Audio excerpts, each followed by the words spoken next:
Welcome back to the world's finest podcast. I am Robbie alongside my co-host. Hmm. Landon, what's going on? Yes, sir. And if you've missed episode 1 of the podcast, go and check it out. It is up on the channel as this video is being recorded. Um, and tonight we're going to be going over Monday Night Raw from January the 6th, 2025. It's a new thing that we're going to be doing on the channel since we're on the road to WrestleMania from January to April. We're going to be going over Monday Night Raw every Monday of the week and just talking about the storylines that are being played out, the matches, and just the overall direction of where WWE is going from now until WrestleMania 41 this year. And next Monday, or this coming up Monday rather, we will be having a third guest on the channel. And he will be here during our WWE coverages. So we're planning on going over the pay-per-views leading up to WrestleMania, which is the Royal Rumble, Elimination Chamber, and then it's WrestleMania. So it's just three PLEs that they're calling it now instead of pay-per-views because they're on Peacock and it's a premium live event. I still know them by pay-per-views though. That's just me. So we're gonna be doing that on this channel as well, and Monday Night Raw will be a weekly thing.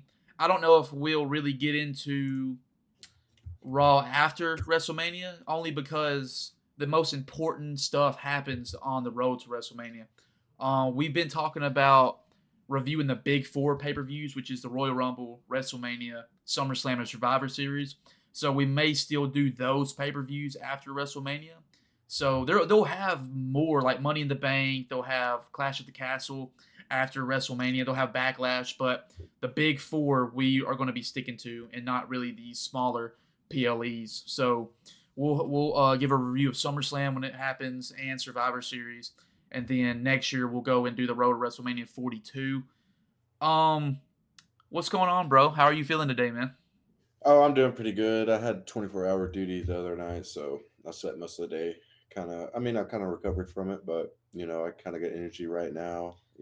It's about 8 o'clock my time, but I'm wide awake, so I'm ready to get this episode started. I also want to preface this video that I am a fan of wrestling, but I really haven't watched it habitually since I was really young, close to like maybe 11, 12 years old. Robbie brought this idea up to introduce myself back into the wrestling scene. I thought it was a great idea to get involved and begin watching it again. Um, I was able to watch some pretty good key moments of the show, but I do want to emphasize that I don't have a greater knowledge of what's going on now. But from what I have seen, I do have some opinions about what I did see, and maybe I have an idea of what's going on. Like I said, it's pretty much all new to me. All the wrestlers that I watched from long ago is pretty much no longer still here, except for The Rock and John Cena, and maybe a Very couple different others. now, ain't it? Very different. Oh yeah, very. It's even when I was watching when I was about 11 or 12, which was years ago, it was still kind of like PG-13 ish, maybe PG. It was very family friendly, and what I've seen now, I still have the same idea. I still think it's very family friendly, but in my opinion, I think it's a little bit too family friendly. But I do understand that a lot of the demographic for the show is now maybe I wouldn't say children, maybe children. I don't have a lot of stats or information about the demographics, but it does seem that they do cater to a younger audience. They do. They definitely do. Now there are certain wrestlers, for example, like Punk, mainly The Rock, as far as I've seen so far, but mainly like Punk, The Rock. John Cena's never been nothing but family friendly, so he's not really included in the category. Until, Um, well, I hate to interrupt during this sentence you're saying, but you're talking about John Cena being family friendly. I remember before he had the attitude adjustment and everything. It was called like the FU, and he had the STFU and all that. yeah, I think that was a pretty good era of John Cena right there. It's one of the that funnier ones Doctor of for sure. Thugonomics era, the Yeah, ruthless aggression. yeah. Doctor Thugonomics, like yeah, that was a pretty good era. But that was like honestly in the career of John Cena, if you think about the longevity he's had, it's been is it like only a fraction of really of like what his um career has been. He's kind of like always from what I've seen. he's been like Super Cena. He's been kind of like idolized as a superhero in a way. Not even just idolized as an actual superhero. Like within the storylines of wrestling, he was legitimate like Super Cena. Like the dude couldn't be beaten for like 14 years, man. Yeah, Like it and was then absolutely insane, dude. They yeah, and pushed then him and shoved him down our yeah, throats, talking about Vince McMahon because he was running, he was booking the matches, he was the head of creative at the time, so he was shoving John Cena down people's throat. And I'll be honest, that was good and bad, only because of the fact that certain people getting into like the 2010s, 2011s, they were tired of seeing John Cena, dude. Dude, they oh had, if you remember, back in 2010, they started a developmental show called NXT, and yeah, basically the Nexus was a faction coming out of that. Like the whole entire hmm season one of NXT, Nexus came out. I mean, they had Wade Barrett, John Wade Cena, Barrett, not John Cena. I'm sorry, Wade Barrett, Daniel Bryan, Ryback, Bray Wyatt at the time, and Heath Slater, Justin Gabriel. They were all contestants of season one NXT when NXT was a developmental at the time, and they brought Nexus up, dude, and John Cena completely destroyed him, dude. Like he buried yeah, him. Like the yeah, group didn't he really would do take them much at the on. time. Yeah, he would take them on like all at one time. It would only be John Cena versus a whole group of people. It was absolutely insane to see as a kid. I know, dude, and one of the best things that happened to Nexus was when CM Punk joined, and then we got his new character of the Cult of Personality, and the Oh like yeah, the voice of the voiceless, where he didn't take any crap off the company, and that I'm telling you right now, only Stone Cold did that part right. Whenever it was the worker against the boss, but yeah, then when CM Punk came along, it was the worker versus the whole entire corporation, which I really liked, and it really because I'll tell you my reason why I think CM Punk, what he done with his character at the time was not. I'm not saying it was better than what Stone Cold was doing with Vince McMahon. That's not what I'm saying at all. But it was a little more real, just because those were CM Punk's actual feelings about Vince McMahon and the whole entire WWE as a company. So it, yeah, it did it did have a little bit more realism than what Stone Cold was doing. But you can't top what Stone Cold and Vince was doing, bro. yeah. Like that time, what do they call that back then? The Attitude Era. Attitude Era. Yeah, Attitude Era. And to give you a kind of like a time frame of reference of when I was really kind of proactive in watching and consuming like wrestling media, it was probably around the last game that I played. I think was the one with CM Punk on it. What was it? 2K12, 13, No, it something was like that. WWE 13. 13. 2K Yeah. didn't start making it until 14. Oh, okay. Yeah. That was probably the last game that I played, and probably about the last year that I really watched Monday Night Raw, Friday Night SmackDown consistently every weekend. It was probably Yeah. about around that year. And I want to bring something up because you were talking about how Vince McMahon was shoving John Cena down our throats, and people were kind of getting tired of it. But Yeah. I just want to bring it up because I thought it was hilarious. Was and I hope I'm not throwing the show off. I mean, I don't want to kind of like throw off what you want to talk about, but I just think it's so damn funny, man. Is Hulk Hogan getting booed immediately? Like when he like his injury, like when he came out and he was trying to talk, and that guy behind him instantly getting booed, and That guy was Jimmy Hart. like like it's just so funny to see someone like Hulk Hogan to get booed. I mean, he's had his own, you know, if you know anything about Hulk Hogan, I'm not going to delve into it, but he's done some things that are quite controversial, and he's never acknowledged those things, and Never kind of apologized for those things. yeah, never apologized. He's never taken any kind of responsibility for the things that he said. Yeah. And it's just like all the fans in consensus was just like, I do not want this guy here, booed him. And which is, if you like, for example, back in when I was watching, if somebody like Hulk Hogan was introduced into the show, you're like, oh my God, it's Hulk Hogan, it's it's a superstar who was here from like was he in the first WrestleMania? Yeah, he's in the very Yeah, first WrestleMania. yeah, that's what I was saying. Like you have like a legend like Hulk Hogan introduce like just gracing his presence to you in the show or whatever's going on. But I will be honest, it was kind of great to see that, that fans are starting to more. I mean, fans are always expressive. They're always going to, let you know how they feel.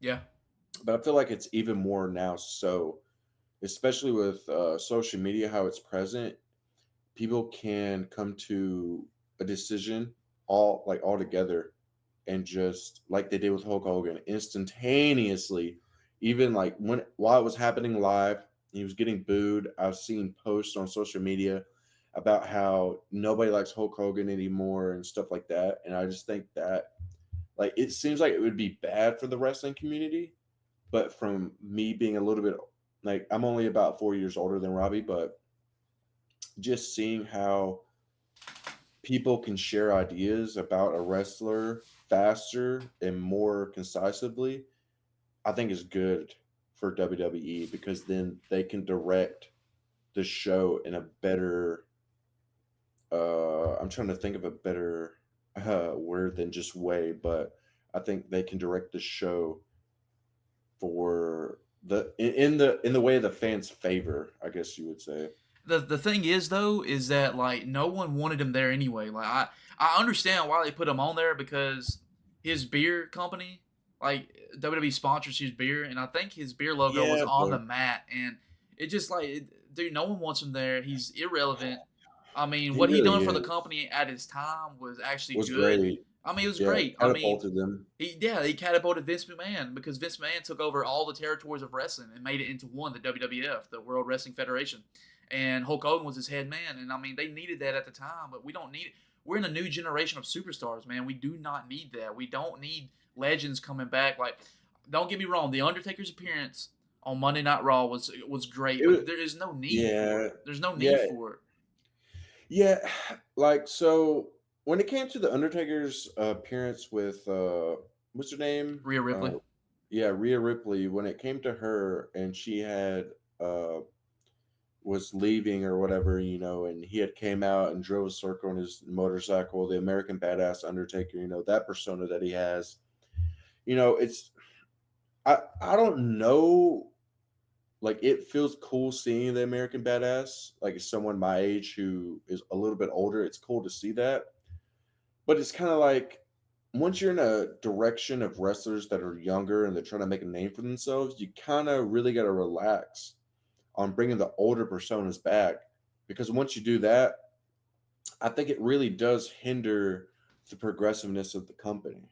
It really limits the talent that's there now, Yeah, it because does because because, because you're uh, filling up spots. yeah, You're filling up time that other people could be taking to introduce themselves or to continue to grow the story that they've already begun to like planted in WWE. right. Yeah, and that's the whole reason I thought it was a bad idea because I mean Hulk Hogan took what was it like 6 7 minutes Yeah. of someone else who could have been there like building Yeah, a because that could have been storyline. a promo. That could have been Yeah, a promo. it could have helped build to WrestleMania. And my whole thing is, I love professional wrestling, but you can sit there and watch a wrestling match all day long and it'd be fine. But I mean, if you don't know the story behind it, then it's not. You're not going to get the same affection and emotion out of what you're watching. Like for example, I mean, me and you watched that tag team match from Yeah. AEW back in All Out 2021. It was Yeah, the what was it Young called? Bucks versus the Lucha Brothers in a steel cage match. It's a really So great tag team so match. so you bring them up. You brought some information to light the other night when we watched that. What's his name? Pentagon. Pentagon Jr., And what's his brother's name? Ray Phoenix. Ray. So Pentagon Jr. and Ray Phoenix. It was it Pentagon Jr. who has a contract with the WWE, like Yeah, a future we'll one? get in we'll get into that a little bit later because Okay. we're gonna talk about that a little bit later. Okay. But the thing is, we watched that match together. Now because I watched AEW at the time and I watched the storyline between the Young Bucks and the Lucha Brothers. I knew what the storyline was, so that made me more invested in it. But you had never seen their feud grow up until Mhm. that match. So even though it was a really great match to you, it was an even better one for Amazing. me because I know what was going on, and the steel cage made that match and that storyline just so much better. And that's my point. You need storylines to drive wrestling matches. Because I mean, dude, Yeah. just imagine putting The Rock and Hulk Hogan in a match like they done back years ago. What was that? WrestleMania in 2000, wasn't it? Or was it? I think it was 2001 when they had that match. I can't remember. It's been a long time. You said The Rock and who? The Rock and Hulk Hogan. Wasn't that was one of the main events for WrestleMania in 2001, I believe. Or no, I think it was 2002. Dude, the wrestling community is going to tear me alive, but I think it was 2002 because Hulk Hogan and Scott Hall and Kevin Nash came back at No Way Out in 2002 as the NWO, and I think it was 2002. Whenever, Yeah. When he was but older, when he was Hollywood Hogan? yeah, Hollywood Hogan versus The Yeah, Rock. it was early. It was pretty early 2000s. Yeah, it's 2002. So my thing is, just imagine not having a storyline built up for that match, and they just threw them together. Like Vince is like, yeah, we're just going to give you Yeah. Rock and Hogan. Like it wouldn't have been the same thing. Like you wouldn't have got the same emotion, you know. Yeah. And that's what I'm saying. You need direction, and that's why I'm getting into like the biggest like complaint I have of the show starting off because I guess we're going to take this to get right into the to what happened on Raw. So The Rock opened up the show, right? Yeah, I And watched that. I watched that. so, okay, I understand that he is on the head of the board for TKO, which is the merger between UFC and WWE. He's head of the board. And he owns this Vince McMahon stock of the company, right? Oh, damn. So, my thing is, last year, building up to WrestleMania 40, okay, he uses his power as head of the board to change the WrestleMania main event match from Cody and Roman to Rock and Roman. Dude, at the Yeah, that's time, weird. I don't like that. Making decisions like that is so weird. I wish there was some kind of due process that The Rock would have to go to make such a drastic change. You know what I mean? but see, he don't because he's the boss. He's Triple H. Triple H, Paul Levesque. He books the shows. He is the head of creative. He creates the storylines that we see on television. But The Rock is over him, so it's basically whatever The Rock wants is what it's going to be, right? And the crazy thing is The Rock up until that point, The Rock was never there. He showed up one time on Raw and mentioned being the head of the table, but he was never in a promo with Roman. He never talked about Roman a whole lot. And I mean, there was just no direction until he waits, right? He waits until Cody Rhodes wins the Rumble match. And Cody Rhodes, this would be his second year in a row winning the Rumble match, right? This is talking about last year, building up to WrestleMania 40 last year. He wins the Rumble match. At the time, it came to light that the decision for The Rock to already be main eventing with Roman was already a assured thing. Or at least it was with Paul Levesque and Nick Khan, who owns WWE. But Cody Rhodes, from my understanding, did not know that the main event had been changed. Yeah, that should never happen. That's what I'm saying. Like, what are Like we when you doing, have bro? like when you have Cody Rhodes, someone who's like headlining, and he's like the main focus of the company, like it's very obvious the direction that they want to go. You never want someone like that to be unaware of what is going on. Being that he Yeah, is your that top shouldn't be a guy. thing. He is the John Cena of this new generation. He really is. He's the face of this new generation. Which is actually kind of crazy to me because when I was first introduced to Cody Rhodes, it was what was it called? It was him, Randy Orton, and what was it, Ted DiBiase? Yeah, it was Legacy. Legacy.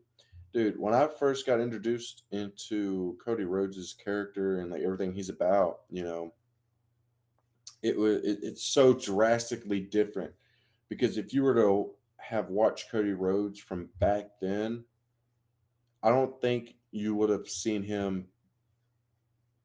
You wouldn't have seen him been catapulted to what he is now. Yeah, he had to leave the company, build his name back up after they ruined it by making him play Stardust completely ruined his character, shattered the legacy of the Cody Rhodes, like of the Rhodes name. And then he had to leave, go to New Japan, go to Ring of Honor, and build that name back up to something, like he said in his promos, he went from undesirable to undeniable, and that's really what he did. I mean, he started AEW, bro. He was the president of, I think he was one of the vice presidents of AEW at the time, because it was him and the Young Bucks and Kenny Omega and Adam Page who started the company. Yeah. And, not having him not know that his main event has changed is absolutely crazy.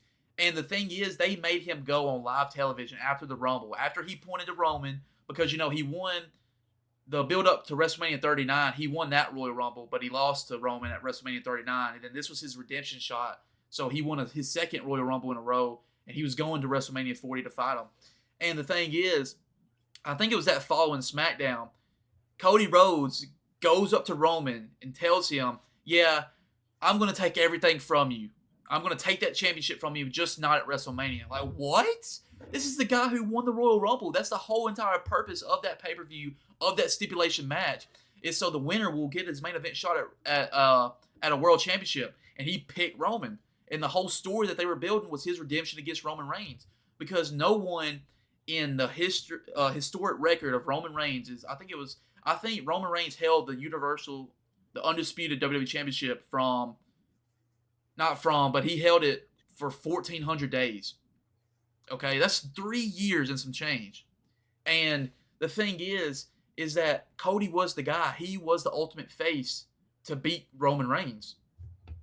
Yeah. And Vince McMahon didn't want to pull the trigger at WrestleMania 39, but then within that year, Triple H takes over because Vince is booted out of the company because he deserved to. It just changed. Like, it just completely in the opposite direction of what Triple H was giving us. And honestly, Triple H had no choice. Like, not Roman, but The Rock was over him. His hands were tied pretty much. Yeah. And Cody, like I was saying, Cody tells Roman, I'm going to take everything from you, just not at WrestleMania. But there's a guy who knows you personally who is going to take everything from you at WrestleMania. Then you hear The Rock's music play. And then, like you could tell when you watch, the promo's on YouTube, look it up. You can see Cody's reaction. He is not happy, dude. He is not happy that his whole entire plans have been, destroyed. Okay? Well, like we were talking about earlier about the fans voicing their opinions. It was only by the fans who saved WrestleMania last year. The fans spoke up and said, no, we want Cody Rhodes. That's the direction of the storyline that's playing. We want Cody Rhodes in the main event against Roman. Not The Rock, who hasn't been there, who hasn't done the work, who hasn't put in any effort. I get you're The Rock and you can just show up and get a main event match, but it doesn't work like that in the realm of storytelling, dude. Like, it can't work that way. Yeah. Like, there's got to be a divide, and I'm glad that the fans stood up and said, no, we want Cody Rhodes. And there was so much outpouring of fans that The Rock had to let it be and had to let Cody and Roman still main event. And there was a lot of backlash. Like, okay, so how do we go from, Cody won, he's getting Roman at the main event, to Cody being like, nah, not at WrestleMania. And then, Rock and Roman at WrestleMania. So they did a WrestleMania 40 press conference, right? Mm-hmm. And so they came out, Rock and Roman were saying about how this is going to be the biggest match in their family. The Rock put up a whole entire family tree of the Anawaya and Fatu family tree because they're connected through through tribe and through blood pact and stuff, the old Samoan traditions. And then that's when Cody Rhodes comes out and says, no, I won't accept this as the main event match. I deserve to be the main event. It's me and Roman. I won the Rumble. He still has the overall decision to choose who he wants. Now, during that time, Seth Rollins was the World Heavyweight Champion on Raw, and he was trying to convince Cody that it would be better if Cody chose Seth to main event and they fight, because Seth and Cody had Cody. So when Cody returned to WWE at WrestleMania 38, his first match was against Seth Rollins because Seth Rollins asked Vince for a match. He didn't have a match for WrestleMania, which is criminal because Seth Rollins is one of the freaking greatest wrestlers of all time. So it was all part of storyline, though. And then we got the return of Cody Rhodes. But regardless of that, they had a feud. They were enemies, then they gained respect for each other. And I bring that up because they fight alongside each other, right? Mm-hmm. So the decision is made that at WrestleMania 40, night one, the main event would be Rock and Roman versus Rollins and Cody Rhodes. And if Cody won, then he would get Roman Reigns clean on night two. But if Rock and Roman won, then basically it would be a tribal combat match, which means anything can go. The bloodline can get involved, whatever, right? So they end up doing that match. They pivot from what they were going to do with Rock and Roman, and then they gave the fans what they wanted. But since the thing is, The Rock wasn't going to just allow, himself not to be a presence on WrestleMania. So I feel like that's why they did the tag team match, just to get Rock on the show. Because, how upset The Rock was, because The Rock didn't expect people to boo him and to not like the decision of, the fans wanting Cody instead of him. Like, he hated that. He did. Yeah. And what's really great is, right, because of the fans, he starts becoming a heel, and he starts developing into a heel, which, he develops the final boss character because he is the head of WWE, and, he really starts taking that gimmick to heart. And I'm telling you, dude, that was probably some of the best work he's ever done when The Rock became the final boss. Yeah. And they remixed his intro song, his theme song, from the one he uses now back to like the Hollywood Rock whenever he came back in 2003, I think. Mm-hmm. Yeah. And they remixed that. Is a super awesome theme song, dude. How they done it. But basically, he was beating up Cody Rhodes every Monday, bro. Every Monday and Friday, they were whooping up on Cody Rhodes. The guy literally said that he was gonna he was whipping Cody Rhodes with a weight belt, and it had Cody Rhodes' mom's name on it. It said Mama Rhodes on the belt, and he was whipping it with him. And he's like, Mama Rhodes. He's like, I'm going to take your son's blood. I'm going to put it on this belt. I'm going to give it to you at WrestleMania because your son's not winning that match, And that character was so great. He was like one of the greatest heels. And the whole storyline with that is that, eventually we knew, the fans watching, Roman Reigns is his whole entire, he never lost, right? He was on a no losing streak. And until his cousin Jey Uso beat him at SummerSlam. But the thing is, Roman Reigns' final boss was The Rock. The whole direction of the storyline was for Roman to fight The Rock. Now, I don't know if the plan was, because The Rock wasn't going to go over that match. So they had to make Roman a babyface down the line somewhere to make that make sense. Right. So, if you look at the family and the history of the Fatu and Anoa'i family, and just the storyline that the Roman and Rock was going through, the end all be all was Rock and Roman, but not right now, only because of the fact that it was Cody's time to dethrone Roman Reigns. And so they had that tag team match in night one, Rock and Roman. Rock is actually the one who pins Cody. Mm-hmm. And so there was a storyline that was building there with that, because the next night, Cody Rhodes beats Roman Reigns and becomes the new undisputed champion. And the thing is, after we saw that, I was thinking, along with a lot of fans, that the next step to go there is, okay, The Rock is upset that Roman lost, because The Rock didn't lose, right? He pinned Cody Rhodes on night one and won their tag team match. But then Roman Reigns couldn't even get the match done in the Tribal Combat, because in Tribal Combat, we saw The Undertaker return to take out The Rock. We saw John Cena come out and take out Solo, and then The Rock takes out Cena. And we got all them characters come out. And so the next thing on Monday Night Raw after that WrestleMania 40, The Rock came out there and said, I want that title sometime down the line, right? But I was thinking he still has to go through Roman, dude, because that is the big storyline. That's the whole entire point of his final boss character. Okay, so after WrestleMania, we never see The Rock again, right? And then in October, they had a Bad Blood pay-per-view.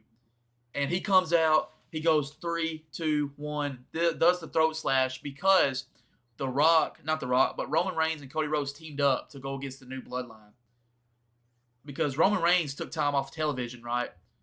And Solo Sikoa, who was Roman Reigns' enforcer in the Bloodline group, he kicks Jimmy out of the group, beats him up, takes out Paul Heyman, because Paul Heyman won't acknowledge Solo as his tribal chief and only acknowledges Roman as a tribal chief. So Solo creates this new bloodline with Jacob Fatu, Tama Tonga, and Tonga Loa. Okay, and the whole storyline there is that The Rock was supposed to be the guy ordering the new bloodline around, right? Because The Okay. Rock was supposed to be The Rock is the high chief, and Solo was the acting tribal chief. Because the storyline was The Rock was angry at Roman, so he allowed Solo to be in charge. Because the thing is, they wear a necklace called the Ulafala. The tribal chief does. And even on that SmackDown after WrestleMania, Paul asked Solo, "How did you get the Ulafala?" Because that's Roman's. How did you get it? So there Mhm. was already like in your mind, you're like, okay, well, The Rock must have given it to him then. And then this year, we get Monday Night Raw, and then completely different. Yeah. Like The Rock, completely different character. We got Dwayne Yeah. Johnson on Monday night, and not the final boss, bro. He came out thanking Netflix. He thanked Cody Rhodes. Like, what are we doing? He thanked the man that he literally beat up for weeks. Yeah. So I think when it comes to The Rock, um, and what he did Monday night, I watched it. It was a very monumental thing for them for Raw. So I kind of get what he did with like the words that he said and all the praises that he had given, but I don't know how you can take a heel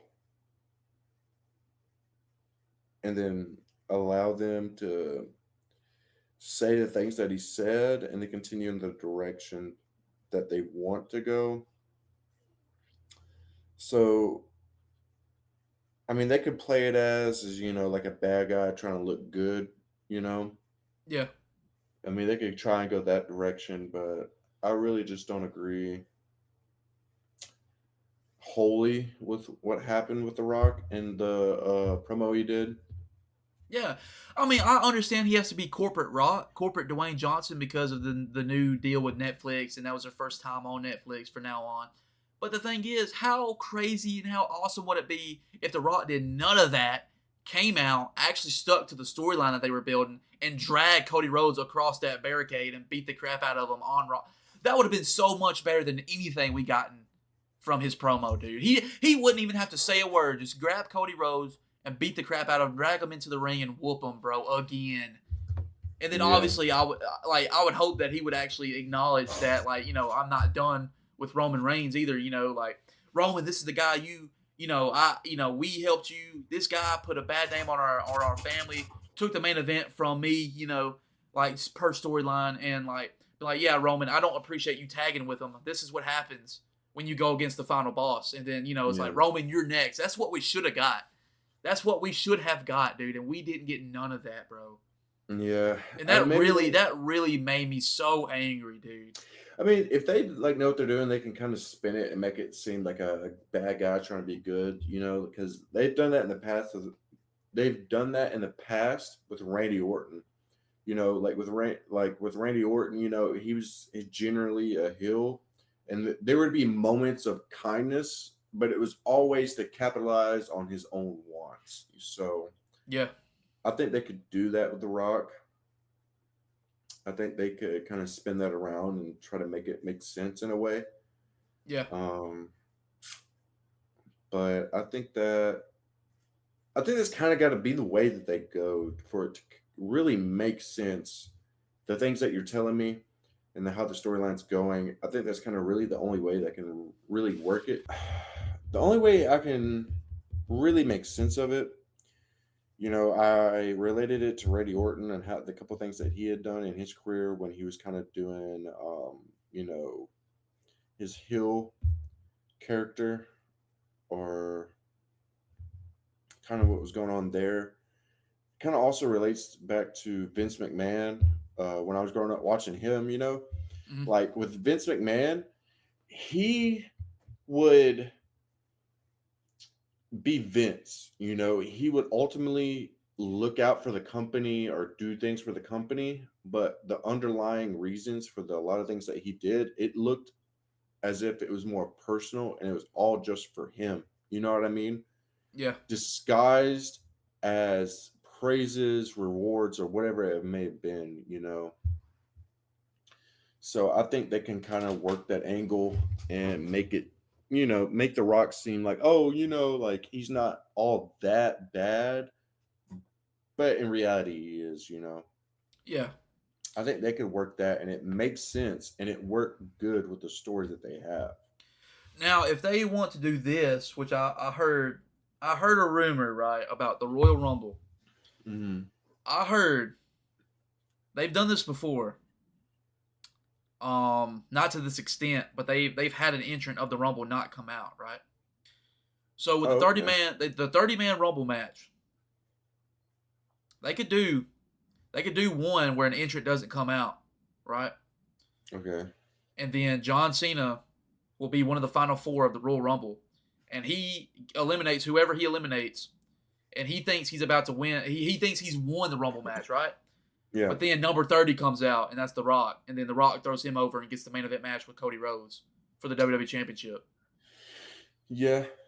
Now that will go with the character that he is, only because he's the boss, he can do what he wants, and that would go along with the character. But at the same time, though, I feel like the direction isn't Cody and The Rock. I feel like the direction is The Rock and Roman, and they I don't think, need a championship to fight over. and but like as we continue to talk about this, it even goes back to what we were talking about before: is don't continue to grow. I mean, like yeah, like The Rock was so captivating in the past that he still has a following now. But it's just like, when is going to be the time when you just allow the current talent to take over the show? You know, Yeah, like I feel like using past wrestlers and past superstars should be kind of like more of like a surprise thing. And there used to be that element. There used to be that element of surprise in some shows or some events or whatever. Because I remember seeing a couple things like back when I was younger, but it's just like now with not even with the WWE, but modern mainstream wrestling that's televised, they really try to capitalize on the superstardom of the past to continue to grow the company. and And I feel like that's just something, like, I understand it, but when are you going to start taking a chance on talent that is there currently, you know? Vince McMahon didn't do that hardly ever, but Triple H is doing his best to capitalize on the talent because he ran NXT from 2014 to about 2020, I think, or 2021. I think it was Hmm. 2020 whenever Vince fired him from NXT from being the head creative of NXT. Um, he's doing that now. Hmm. The Rock is about the only exception as far as legends go, who I'm okay with seeing. I'm not including John Cena because this is John Cena's last year. He's technically not a legend yet until after this year, in my opinion, only because of the fact that he hasn't really well, I can't say that because he has left for a numerous amount of time to do Hollywood movies. Yeah. But I don't consider John Cena as that because he hasn't been the one to leave so many times and come back and come back and come back and get a world title shot like most legends do. But the Yeah. thing is, if The Rock fights Cody Rhodes at WrestleMania, The Rock's not beating Cody Rhodes for the championship. That's not happening. Yeah, but it's like at the same time,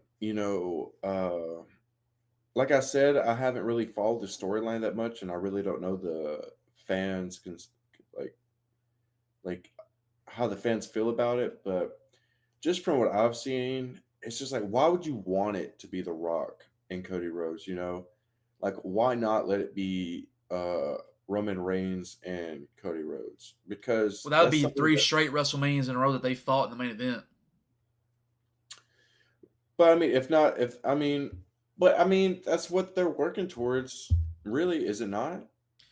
Well, I they mean, turned Roman babyface. So the storyline with that was Roman versus the new Bloodline. And since we're on that subject, he fights Solo Sikoa after this segment, right?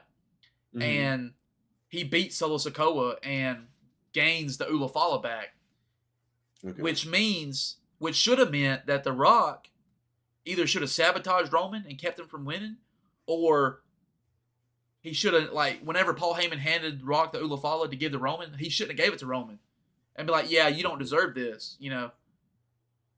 Like, I was hoping, like, there was a spot in that instance, right, where The Rock threw his hand up like this and to lock on to Roman's hand.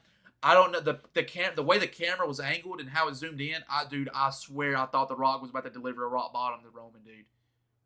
Yeah. And that would have made me so happy, bro, because I would have been like, okay, I understand what he was doing before this match, like, praising Netflix and WWE and all that, being corporate Rock.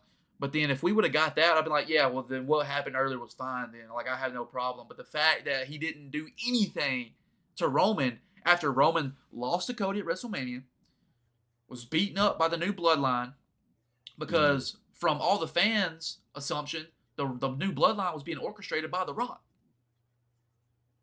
And so we don't get any of that. So, like, what are we doing? Yeah. So I mean, I don't know. Like, I mean, in your opinion, what do you think it's leading to then, with all this going on? Like, So what do you think could happen that would make the most sense at WrestleMania?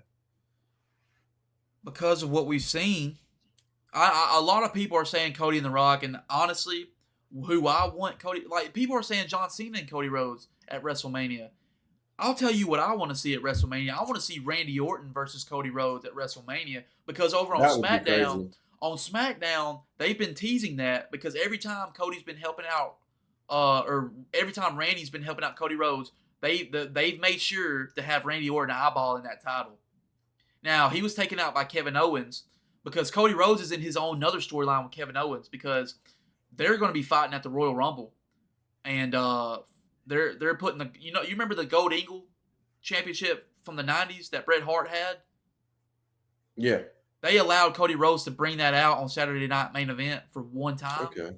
Well, Kevin Owens, mad that he lost the match, steals the Golden Eagle Championship after he delivers a package pile driver, which is an illegal move, and injured Cody Rhodes. So he took the title. So they're putting both belts on the line in a ladder match at the Royal Rumble. Now, Cody Rhodes is not going to be walking around with both titles. It's still going to be the Undisputed Championship. But it's so that Cody can get it back and give it to Triple H or whatever. Put it back in the vault somewhere. Yeah. But the thing is, Randy Orton, what they're teasing is, so the whole point is Kevin Owens is mad that Cody teamed with Roman to fight the new bloodline after Kevin and Sami helped Cody defeat the bloodline to begin with at WrestleMania 40, right? So the thing with that is Kevin Owens is mad because, Cody chose Roman, and it's like, bro, what are you doing? We helped you beat him. The Roman made Kevin's life miserable for months in a good year, right? Mm-hmm. So Kevin don't understand what he's doing, and then Kevin Owens has turned heel, and he's like, I'm right, Cody is wrong, and then that's either gonna put Cody Rhodes in a Homelander heel character, which I'm hoping happens down the line. Yeah. Because Cody Rhodes, everyone's going to turn on Cody Rhodes, and Cody Rhodes is going to have that Homelander snap from the boys when Homelander's like, you need me, you need me to save you, I don't need any of you. And just imagine if Cody Rhodes pulled a promo like that on SmackDown. It's like, y'all are booing me because y'all think Kevin Owens is right, but it's like, I never needed y'all to begin with. I'm Cody Rhodes. Yeah, like makes it seem like I am higher than you, Yeah, because he's the WWE champion. He beat Roman Reigns, the man who wasn't beatable. No one could beat him. He beat him. Like, that's a character development I hope to see in the near future. But I think for right now, because of what they're doing, when Randy gets back, because he's off television per storyline, because Kevin Owens took him out too. Because Randy Orton was trying to separate Cody and Kevin from fighting, and Kevin Owens beat him up and did a pile driver, took him out of action per storyline. He's not actually injured. He's just out for storyline. Oh, yeah. But the thing is, I feel like when Randy Orton gets back, he's going to side with Kevin Owens. Even though he's been hurt, I think Randy Orton is sitting back, watching everything that's going on, and he sees that, yeah, Cody Rhodes isn't the one in the right. Kevin is right because Randy has had the time to think and to watch everything play out. And I think Randy Orton's going to come back in the Royal Rumble. And this is just me. I don't think John Cena should win the Rumble. I'm iffy on Punk winning the Rumble. I'm every time Punk's in the ring, I get scared. We'll talk about that later. But I feel like Randy Orton should be the one to win the Royal Rumble this year and main event against Cody and bring back the Legend Killer arc, which I think he'll do after he beats Cody Rhodes. Like, I feel like we'll get that Viper heel again, where that whole build up to WrestleMania after the Rumble. I think it should be Cody and Roman. I think that's the story of Cody Rhodes right now. It's Yeah, not getting the Rock Bucks and back Cody. would be It's Roman and Rock. It's Cody and Randy. That's the direction I'm seeing it go in, and that's why I think it's important for. I talked to my buddies about this. I said Randy Orton should be the one to eliminate John Cena in the Rumble, and shatter John Cena's dreams of chasing number 17, and then have Randy beat Cody for the championship, and then at SummerSlam in August, that main event be Randy and John Cena for the WWE Championship, and that's when John Cena wins number 17. Yeah, That's what I feel like should happen. that right there sounds like really good. I mean, just from someone who grew up watching John Cena and Randy Orton, that just sounds like classic Randy Orton right there. Like Because just John that, Cena and Randy's going to have a match because this is John Cena's last year in the company or like wrestling in just general. like just having Randy Orton take advantage of a situation, sabotage someone's spotlight sounds just like vintage Randy Orton. Yeah, dude. Just like him. Because Randy has an unfinished score to settle with Cody after seeing everything play out. So I mean, Randy should want some revenge, not only on Kevin Owens but Cody Rhodes. But I think eventually he's gonna be like, you know what, I can forgive you doing what you did. That helped open my eyes to see that Cody Rhodes is real feeling here. And guess what's gonna happen? What I think. So when Randy Orton beats Cody Rhodes, and the fans aren't gonna hate on a heel Randy Orton, bro.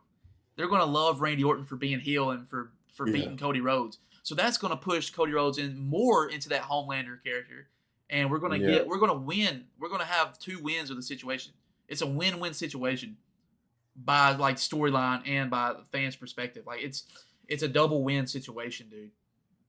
And that's why I'm saying I don't agree with Rock and Cody being the main event of WrestleMania. It should be Randy and Cody.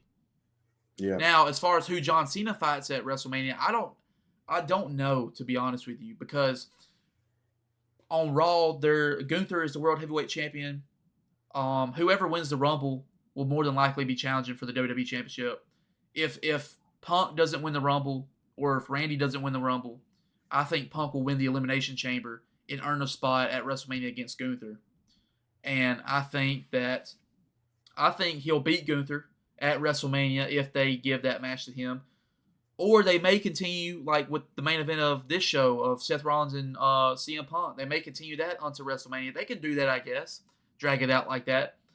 If they wanted to, I guess. They got enough heat between them. They got enough story-driven heat to do that. I'd rather not see that. I mean, they kind of gave it away on Raw. And it'll probably be a 3-match series. So they'll probably have their last match at the Royal Rumble, more than likely. Or at least, if not have a match at the Royal Rumble, either Seth cost Punk the Royal Rumble match or Punk cost Seth or something down the line. But I think if we're going to strap the belt on CM Punk, it needs to be now because CM Punk is not able to hold up like he used to. And he's older, a lot older. Landon can tell you, CM Punk's my number 1 favorite wrestler, dude. And he can't hold up, bro. He can't. It's sad, but he cannot hold up. He's too injury prone. And he just can't hold up. So Roman beat Solo. Okay. I think because the whole big bloodline story, Solo has an enforcer of his bloodline called Jacob Fatu. And everyone's a fan of Jacob Fatu. He always comes out, I love you, Solo. He does that whole thing. And dude, whenever they have Solo and Jacob Fatu, whenever Jacob turns on Solo, and for the first time the fans hear, I hate you, Solo, that pop is going to be huge whenever he finally does that. And as far as WrestleMania direction, I think after he lost to Roman on Monday, he told his bloodline that if he loses, they'll have to acknowledge Roman. I don't think Jacob Fatu is going to accept that.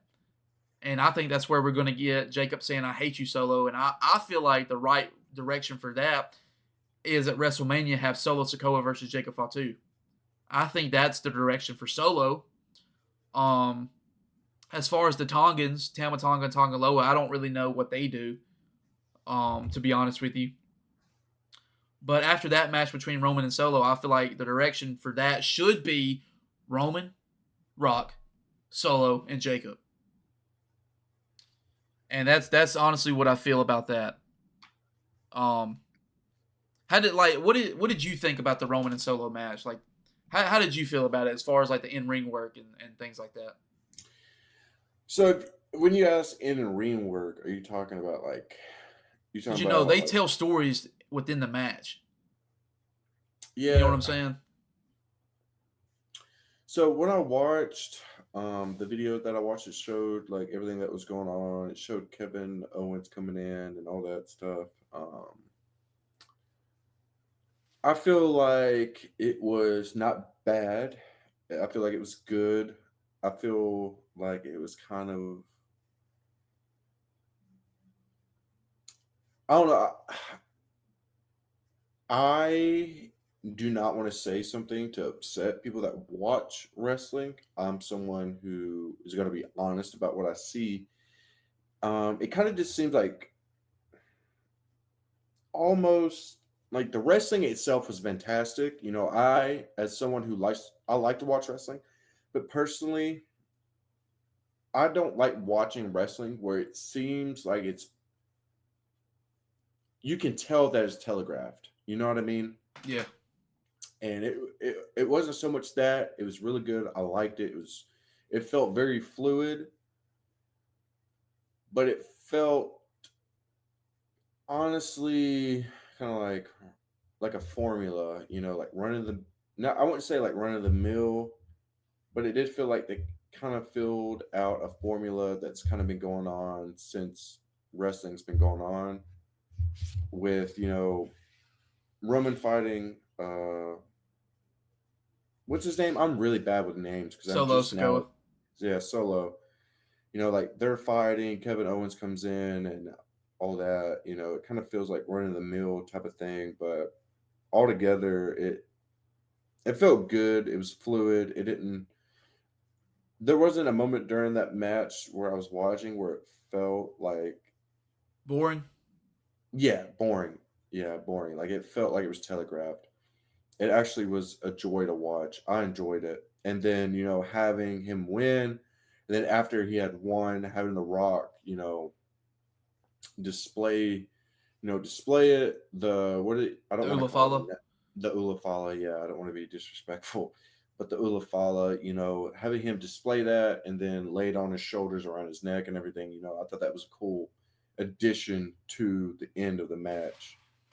Um, but all around, I did enjoy it. I thought it was good. I don't think it was bad. Do I think it was kind of like a formula to follow?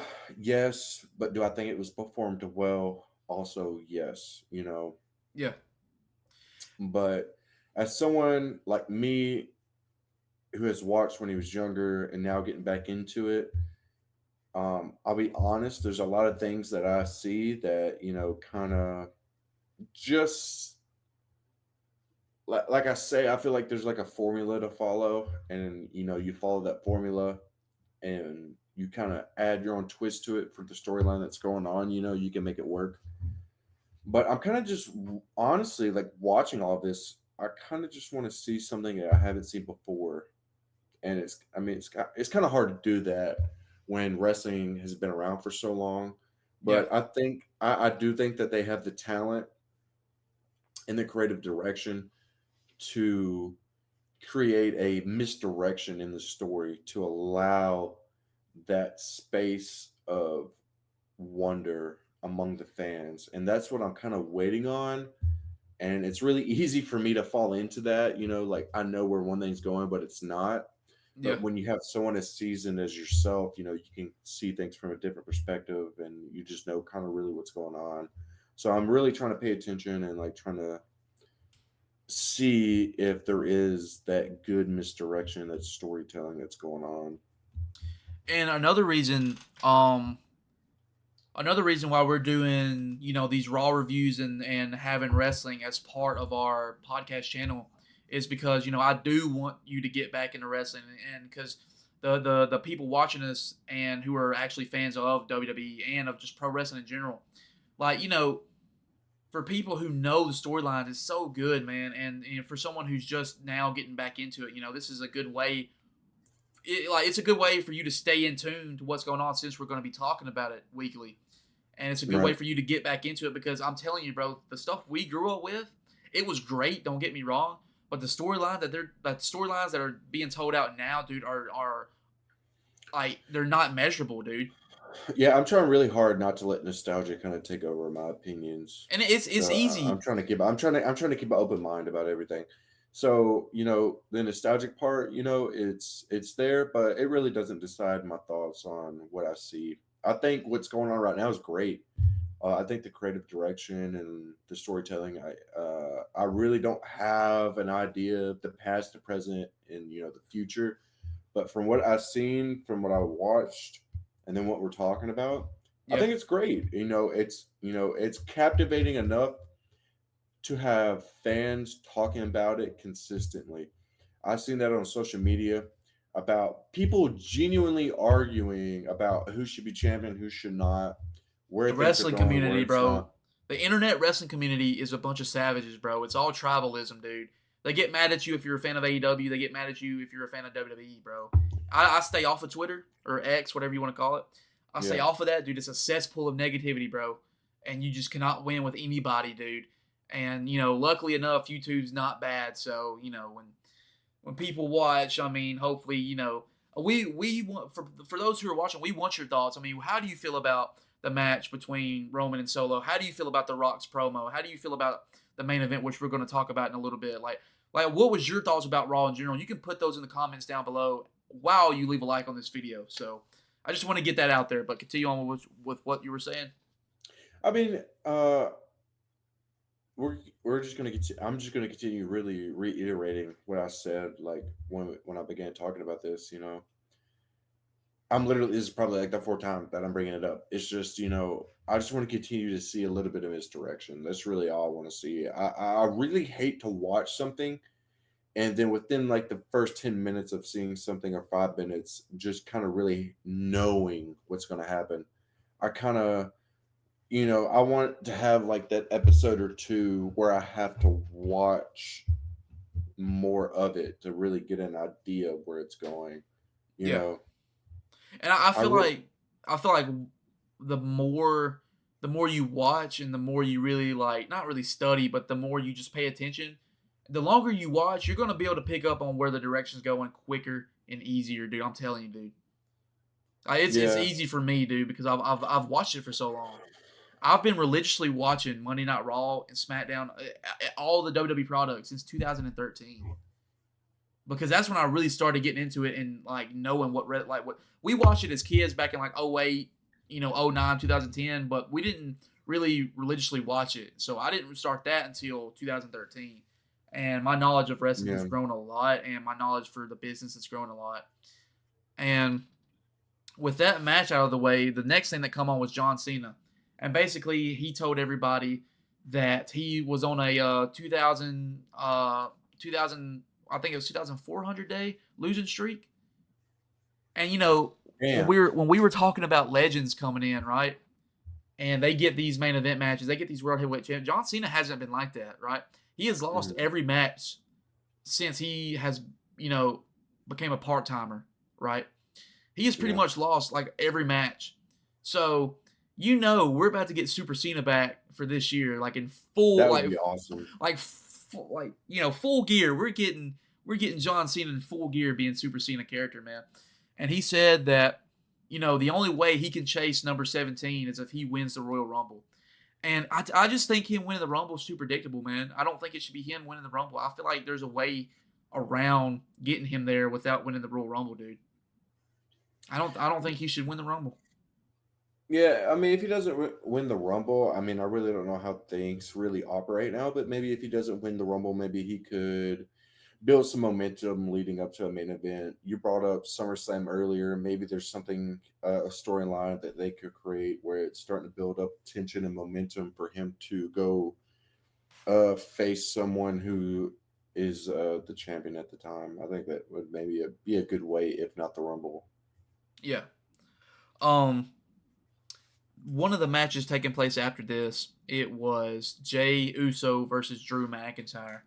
And the storyline between that is Drew McIntyre's back. He wants revenge on all the Bloodline because they ruined his life. They cost him the WWE Championship on a few occasions.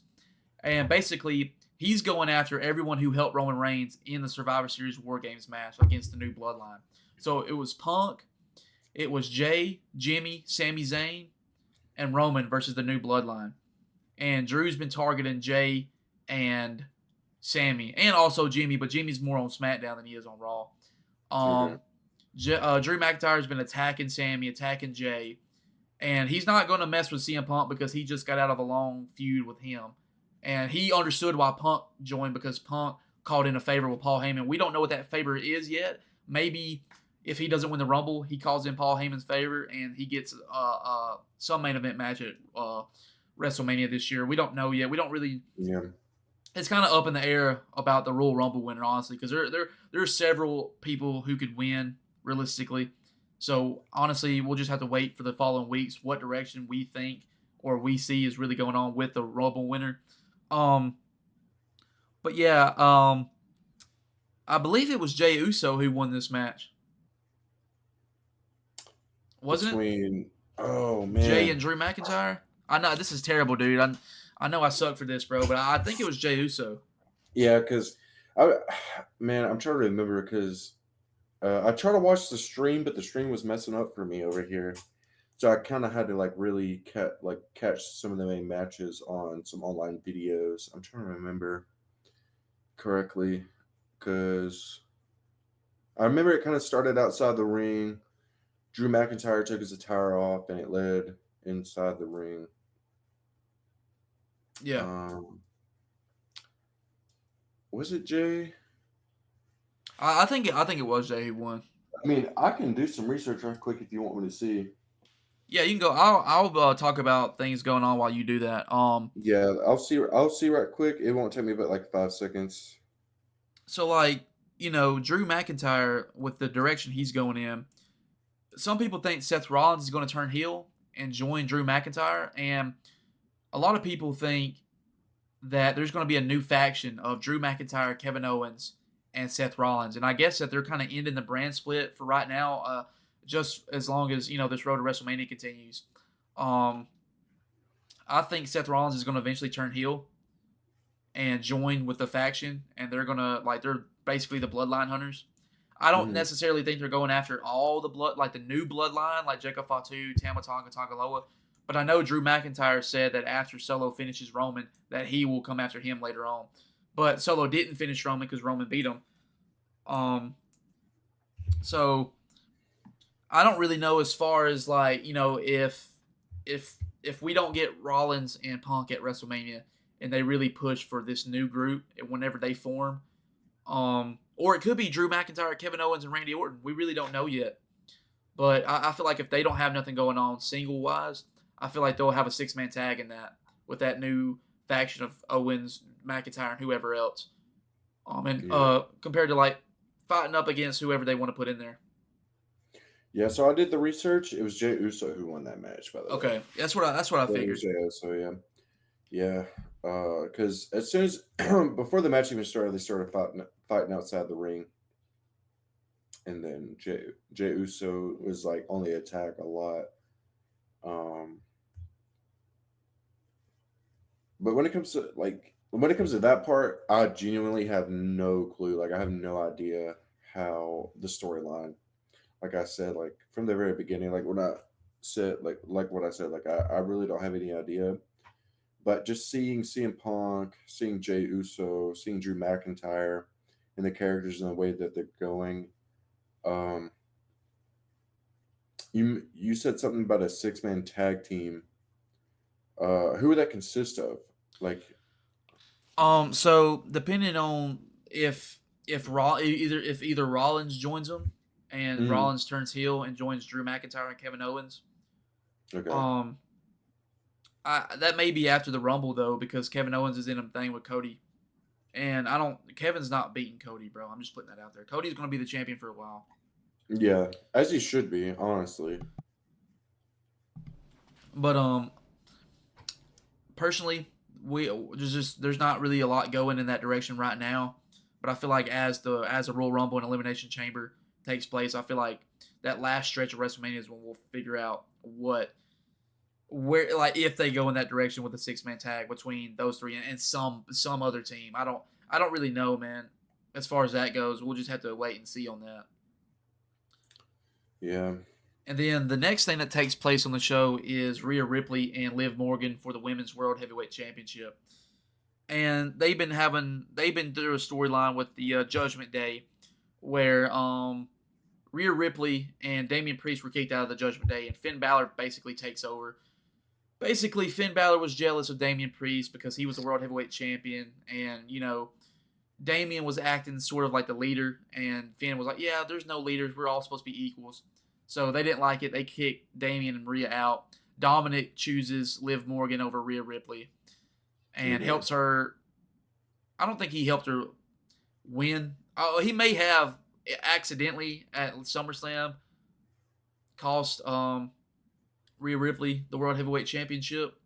And then, when Liv won, Dominic chose Liv over Rhea.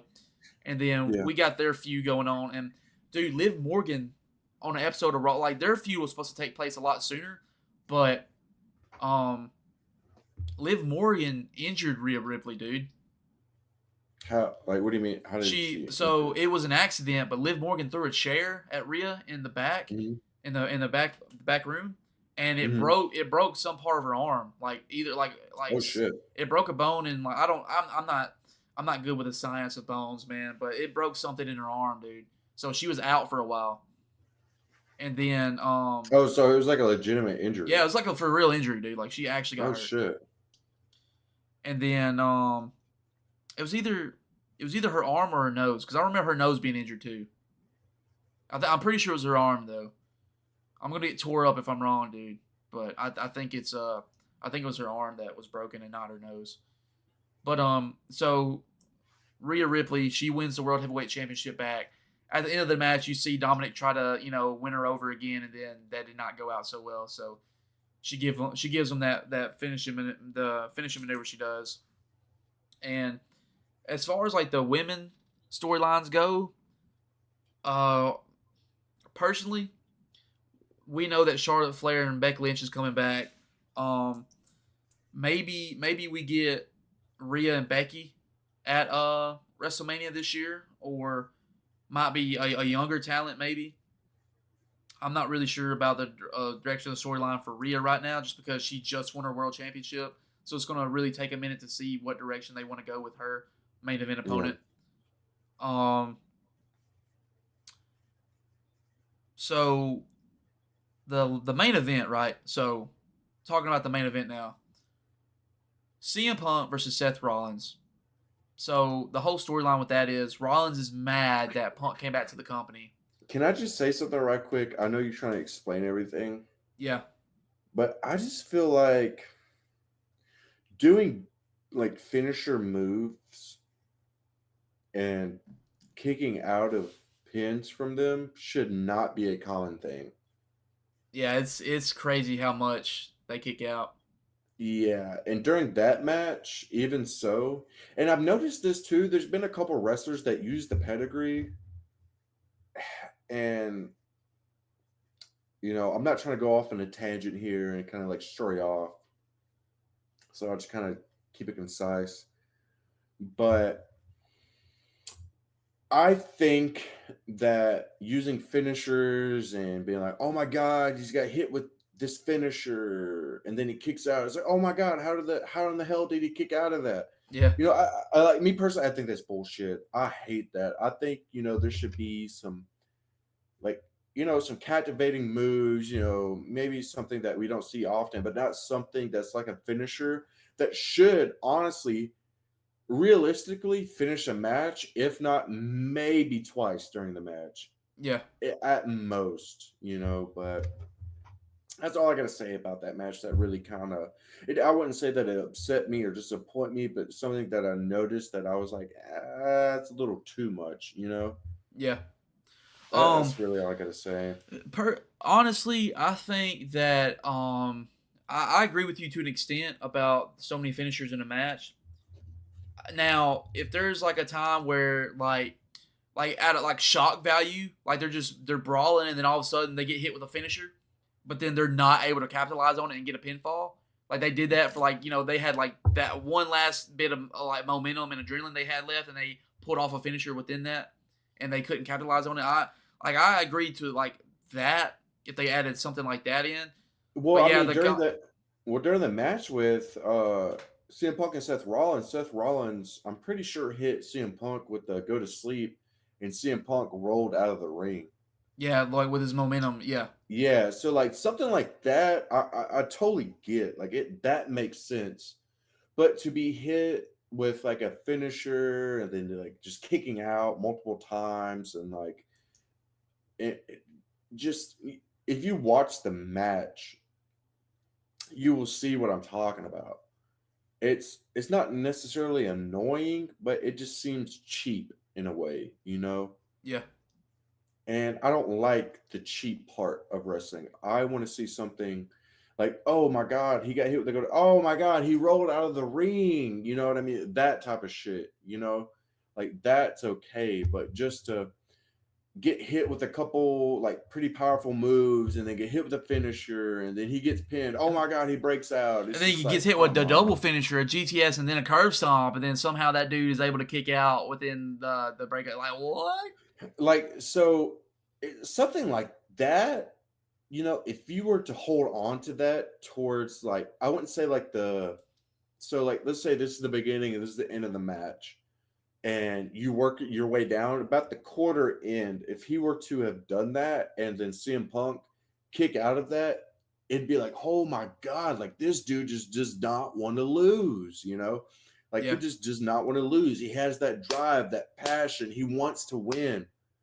But then when it happens multiple times, it takes the authenticity of it away. You know, it's it not takes as value away from the captivating. finisher. Yeah, like not only that, but the authenticity of the match itself. You know, like the feelings, the emotions. It turns into like holy shit into like okay that like that's kind of like It's like, bro, this is your eighth finishing move, bro. When is it going? Like, how many does this dude have to take before he loses? yeah, like honestly, it's but you know, it was a good match. I genuinely enjoyed watching it, and you know, I think it was really good. I watched it; it was cool.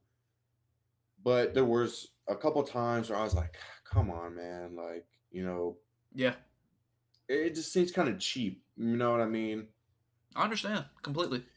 Like, it's kind of like I'm trying to think of a good analogy. It's kind of like, you know, like if you want to buy a good pair of gaming earphones or headphones, you know, it's like, oh my God, I want something that's good. And then you keep buying cheap pair of like sets of headphones, expecting the same outcome of like getting good audio. You know, you can't keep having these, you know, cheap cheap moments in a match and keep having the same reaction from fans. You know what I mean? Yeah, Like that's the really the only thing I can really that makes sense to me. Maybe it'll resonate with the people that are watching. I probably sound like a complete dumbass when I said that. It just makes sense to me.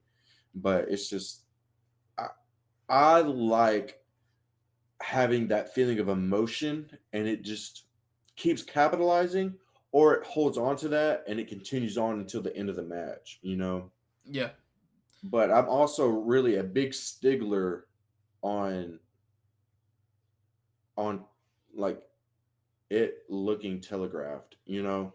You know, I will continue like every time we talk about the episodes, Robbie can tell you he and I have watched a lot of wrestling together. Even, you know, he'll just show me videos or whole matches and yeah.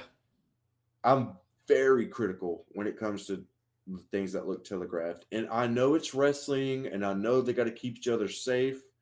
But I feel like there's got to be a way where you can add momentum, add emotion, add intensity, and not make it look telegraphed or take away from the intensity of the match. And that's something that I'm so big on because I love wrestling. I love, you know, the community. You know, it wherever you go, there's going to be a toxic part to the community, but overall, people love the WWE. They love everything that's going on, and Yeah. I just want to keep that emotion and that um I'm trying to think of the word. Investment. Um not the captivity of it, you know what I mean? Like it's it's captive, you know what I mean? Captivating. Yeah, it's Yeah. captivating. Thank you. Like it's just like it's captivating when you're watching it. It makes you want to watch it more. But when you have moments where people are just kicking out of pins after getting their ass beat, you're like, come on, man. Like it's like every other match. You know what I mean? Yeah.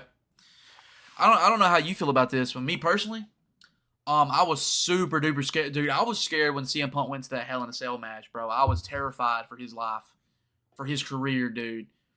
Because dude, that dude is getting injured left and right, and I was, That is a common trend with CM Punk. Very I common. dude, I was so nervous, bro. Whenever he went up there in that match and went to the top rope, I was like, dude, I was like, what are you doing?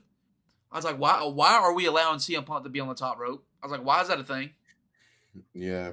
He went to the top rope twice, I think, or it may have been three times because I think he was suplexed off of it by Seth Rollins.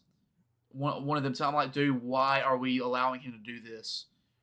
And after the match, I was like, bro, if he goes into the press conference, the post show, and like announces that he got injured, dude, I would not be surprised, dude, because that looked rough. Even him, even him, even him jumping off the ropes, like the springboard off onto the outside of the floor, when he landed on his feet, dude, in AEW, he broke his foot jumping into the crowd. He broke his foot on the little barricade. I was so afraid him landed on his feet like that. I'm like, dude, he's done tweaked something, bro. He's like, I was terrified for him, dude. But I do love his character. I do love what he's doing with Seth Yeah. Rollins, with It's Drew very good. McIntyre in the past. I personally do want to see him with the World Heavyweight Championship. I think it needs to be sooner rather than later because I don't know how long physically he can go. And I feel like if not this year, next, honestly, if he don't get strapped this year, dude, I just don't see it happening in 2026. I feel like you need to do it And now, man. You need to capitalize on it now while he's fresh and while he's healthy. yeah, and I mean, during that match, CM Punk had won that match. I mean, it's listen, we're recording this video on a Saturday. The match was on Monday. You know, if you haven't seen it by then, my bad. Spoiler. But CM Punk won that match, and I think him winning that match was cool, in a sense of it kind of really still showed, even though that he's older, he still has that grittiness within his character to get shit done. You know what I mean? Yeah, And I appreciate that they continue to let that be a part of his of who he is. yeah, Yeah, and I think that's hopefully if he stays healthy, they will reward that. You know what I mean? They reward the direction that he's going. because the original direction of WrestleMania 40 last year was Punk was going to win the Elimination Chamber and challenge Seth Rollins for the World Heavyweight Championship at WrestleMania because at the time he was a World Heavyweight Champion. Well, he got injured by Drew McIntyre in the Rumble, so that cost him the Elimination Chamber. So he didn't get the. I believe he was going to get belted at WrestleMania 40 with the World Heavyweight Championship, but that didn't happen. And then Drew McIntyre was the one who took his place, beat Rollins for the World Heavyweight Championship, and then because Punk and Drew were having a storyline within that storyline, Punk cost Drew the match, and that allowed Damian Priest to cash in his Money in the Bank and win. And then that set off the chain of events that led to their 3 match series. But yeah, I feel like the time is now, dude. To quote John Cena, the time is now for them to strap CM Punk if they're going to. I feel like he's Yeah, got one more good title reign in him, and that's it, dude. yeah. I think like overall, from what I've seen, I think the direction is good. I think that everything that they have with Netflix is good with Raw. I don't think it was bad. Everybody's gonna have their own opinion. I really don't think a lot of people think that what they have with Netflix is bad. It allows a multitude of people to watch it that may not have really known about wrestling. It introduces new people to watch. It continues to let fans to watch, and I think it allows the company to grow even more. Even as big as they are, it allows them to grow even more. And I think the storylines that they have, from what I've seen, I thought it was good. Even though, in my honest opinion, I think some of it was kind of cheap, and they capitalized on older superstars or maybe formulas that they have used in the past. It may have seemed like cheap, but they did it well enough to keep me watching and Invested. uh, invested. I said investigated. I'm sorry. I'm tripping over my words. Then again, I've been up for a long time. I only got 4 hours of sleep out of the 24 hours. I'm sorry. So I'm stumbling over my words, but being invested, it's To be like, to quote Obama, let me be clear. yeah, let me be clear. Very good job. Continue on doing what you're doing. I think you guys are doing a great job. Continue to put Um, on Monday Night Raw episodes every week.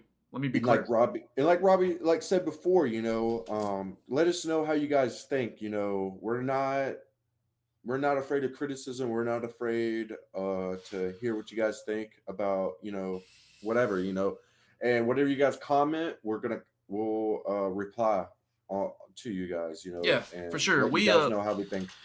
We are not too full of ourselves to, we're not too big where we're like, oh, we have these many subscribers. When we reach 100,000, when we reach 1 million, we're always humble to reply to y'all and to get involved in conversation with what y'all think, because that's the whole point of starting this, because we want to grow a community, and we want to be able to talk to our fans who watch our show and who watch our podcast and who are subscribed to our YouTube channel. Like, we want to be able to get involved with what y'all think. I mean, y'all are a big way that we grow our channel in general, because it's your thoughts Exactly. and your responses that help us grow.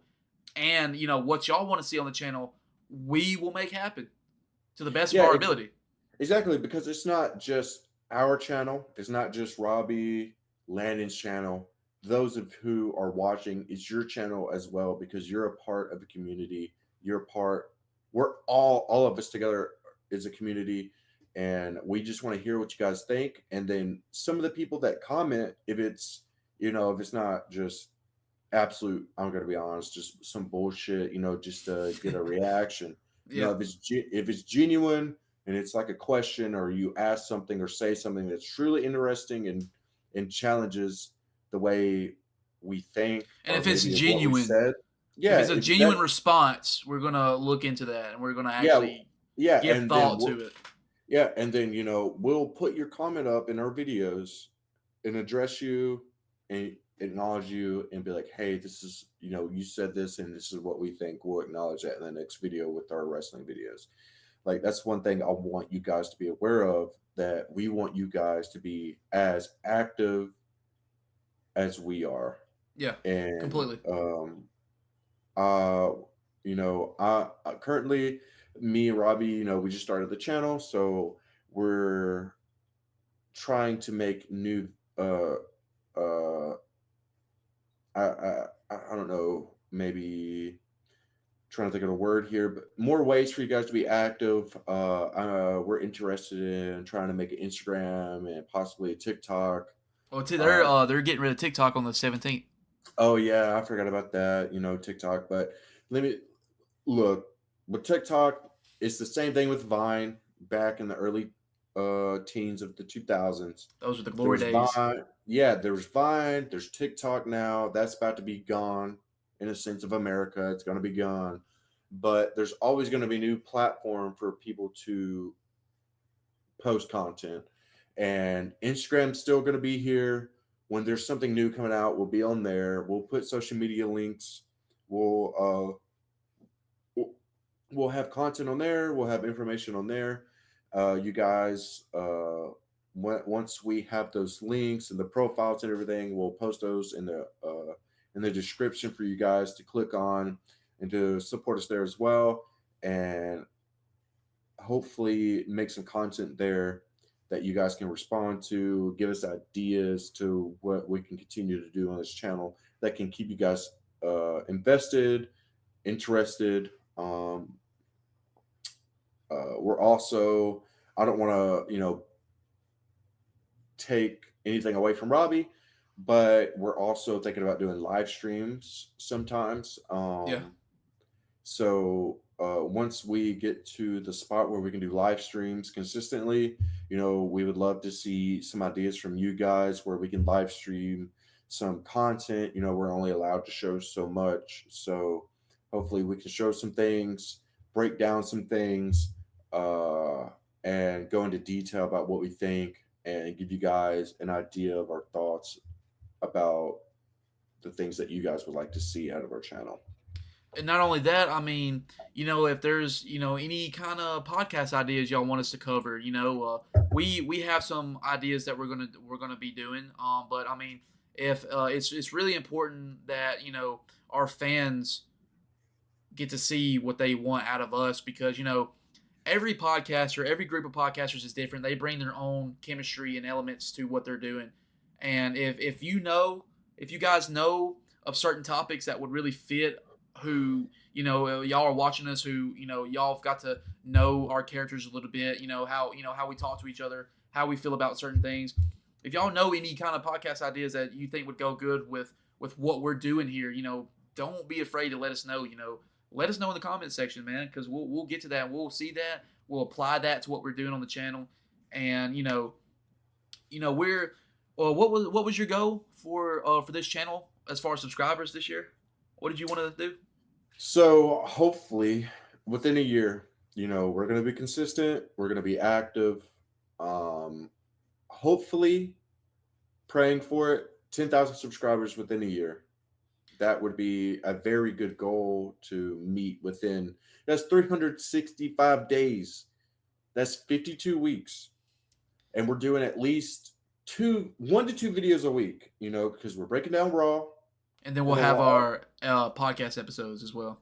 And then some weeks we may add a third episode depending on what's going on for that week or in the future of that month. There may be 2 to 3 episodes a week, maybe 3 a week, but at least every other week 3. Yeah. So there's going to be multiple episodes a week, every week. So there's going to be over 100 episodes within a year. And one thing about this podcast, I don't want us to neglect you guys that are watching. So whatever you guys think the YouTube channel should go, we'll take that into deep consideration and even talk to you guys on a consistent basis and get a consensus amongst all of us, including me and Robbie and you guys that are watching. You guys, because you guys are what's going to push our community to become great. That's right. There's only so much me and Robbie can do. It's all of you that are watching that is going to make the channel, our community, be great. And if you want to tie this review in, I mean, just like wrestling, it's the fans who make the wrestlers. Just like it's y'all guys who make the channel, man. We're we're just giving content out, man. And I mean, y'all are the ones who are getting us to places, man. And we are like we'll be very appreciative, I mean, we appreciate 100. When we get to 100, we'll appreciate it, man. When we get to 1,000, we're gonna appreciate it, man. It's because we have an audience that we're in contact and we're constantly, what's the word for it, man? We're constantly, around as far as like the YouTube space goes, and we're constantly in the know of what y'all want and what y'all want to see on the channel. Yeah. So just keep in tuned. If this is your first time watching, please leave a like, subscribe, continue watching us. Like I said, we're going to pay attention to you guys and take what you got. Take your criticism very seriously. Yep. Because like I said before, this is not just a YouTube channel. I don't want it to just be a podcast. I want it to be a community of people who can talk and just enjoy a good conversation about things that they like and it not be a negative connotation at the end of it. Because that's what's wrong. I feel like that's what's wrong with not with podcasts, YouTube in general. I'm just talking about social media in general. people have opinions and somehow or another at the end of it all there's some type of negative connotation.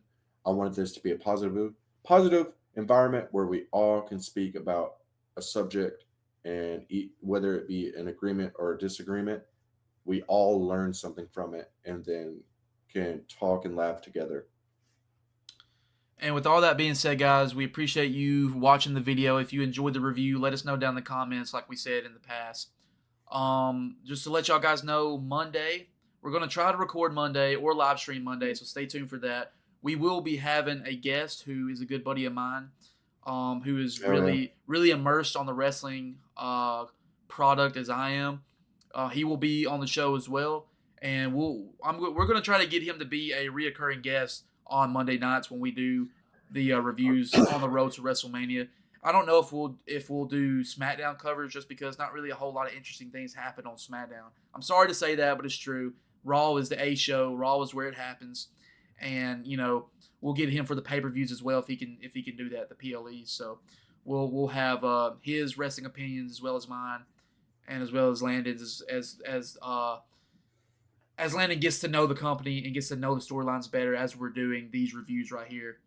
And that's like I said earlier, that's the biggest reason why I wanted to do this. So Landon would have to get more into the product more because I know once he does, he's going to enjoy it like I enjoy it. And with all that being said, guys, we're getting out of here. We hope y'all have an amazing day, and stay tuned for more to come, man. And just we'll see you later. Thank you guys. Thanks for watching. Peace. Love y'all.